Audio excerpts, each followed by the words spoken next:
Hey, this is Anthony with RevZilla. Watch, decide, and ride. Welcome to our detailed breakdown of the new Klim K1R Helmet, available at RevZilla.com. This is the new Klim K1R, new for fall of 16. And if we get a quick shot of it, you're going to see full carbon fiber with a killer paint graphic scheme.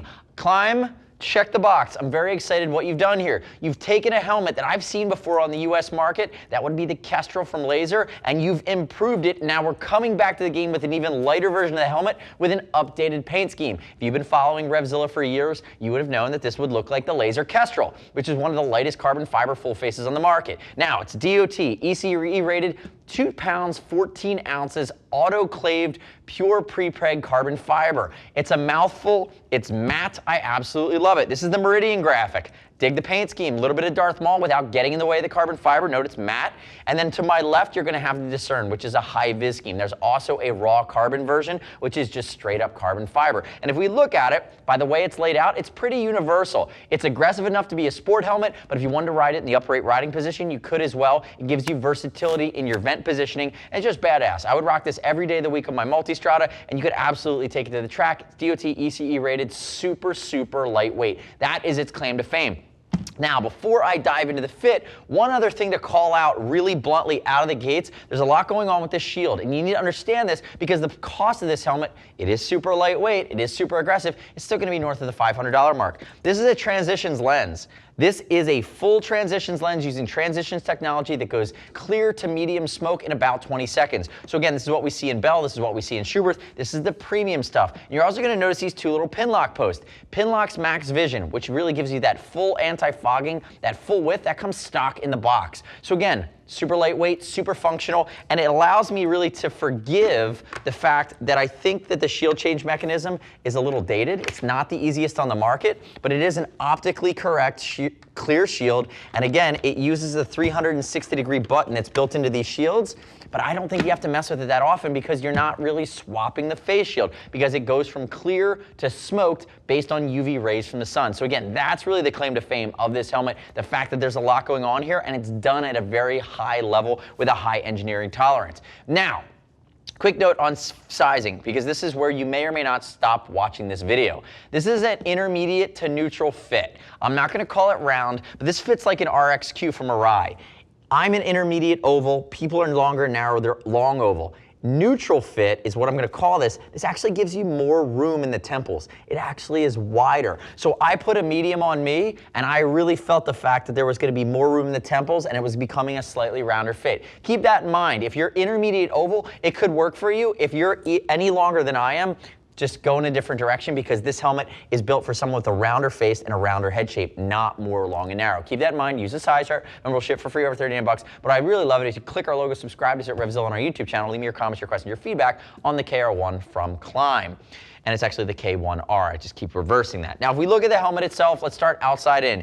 We've talked about prepreg carbon fiber, now done in an autoclave. That's how you get dipped down to the 2 pound, 14 ounce mark. And I will tell you, on the lightweight side of things, we see some dirt helmets that are under 3 pounds. We see some retro helmets with no face shields that are under 3 pounds. Really, only Nex has another full face that we're seeing dip into the high 2s. Again, that is extremely, extremely lightweight. And that weight factor, without sacrificing strength, allows for less fatigue. So if you're doing a ride across the country, if you're doing a lot of commuting, a lot of touring, a helmet that's this light, that's balanced properly, is really gonna allow you to feel less of that helmet on your head, and it's gonna keep you from being less fatigued in the long run. That's really the value there. Now, if we look at some of the other things going on, you have basic chin venting on the front here, highly actuated, easy to find with a glove hand. You get up into the chimneys that sit a little bit further back on the head. Now again, this is why I think this is more universal. A lot of times we'll see vents that are more situated on an aggressive helmet for the tucker 3/4 position. This helmet's on top, so that means it gives you more versatility. Sport touring, you're fine. If you take it to the track, you're gonna be fine as well.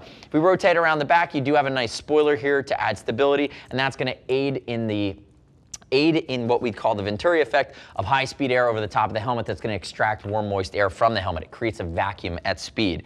Other than that, it's no frills, and I kind of like the no frills. It's got an aggressive line to it. It's got the carbon fiber on full display. It's matte finish, and the graphic here on this Meridian is not getting in the way of that carbon fiber line. You can see it comes in at a 90-degree angle. That's going to work its way all the way down the mohawk. It would be what I would consider bilateral symmetry as you work your way down. Now, if we think about the guts of the helmet, it's using the Aegis liner from Klim. They've overhauled their liners. I like the direction they're going. Notice the reflectivity built into the neck roll. You do have a fully removable chin skirt. And what I'm going to do here is I'm going to pull my neck roll out, which is one continuous piece here along each side.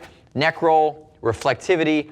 There's my cheek pad. Notice antimicrobial, moisture wicking. It's going to pull warm sweat away from your face and allow it to evaporate. It's also not going to get funky over time. And that's Klim using those Aegis components.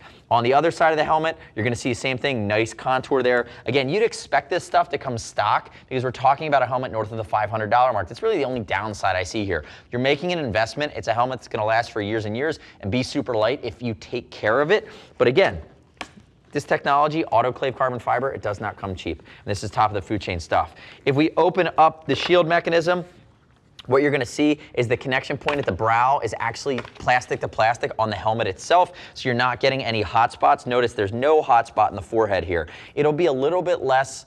It doesn't matter as much because this helmet's not geared for the long oval. It's geared for the more neutral to round head type. But again, anytime you can remove those pressure points from that area, that's a good thing. And you'll see it down here at the bottom under the occipital ridge on the back side of the comfort liner. You'd never feel them. They're going to be in an area of the helmet that's not a hot spot. Now, if we open it up, remember, wicking, Aegis liner, super premium from Klim. Again, the liner and the materials that touch your skin and your head need to be commensurate with the level of the helmet, level of investment. And then if we open it up here, you're going to see nice big vent channels with 10mm vent holes. They're going to suck air in through the front, into the top of the helmet, and circulate it to your head, and they're going to extract it out of the back. I'll also say this as well. You do have speaker cutout pockets that are behind where the chin strap attaches near the ear. So if you do want to put a comm unit on this, you're going to be good to go. If it's a third-party comm unit that sits on the outside, whether it's clamp or sticky mount, but there is going to be a Cena 10U that's coming later this year. I would say probably we'll see it in 2017, which will be fully integrated with the helmet that says seamless integration on the inside. So you have nothing on the outside of the helmet, and I actually really dig that. I love the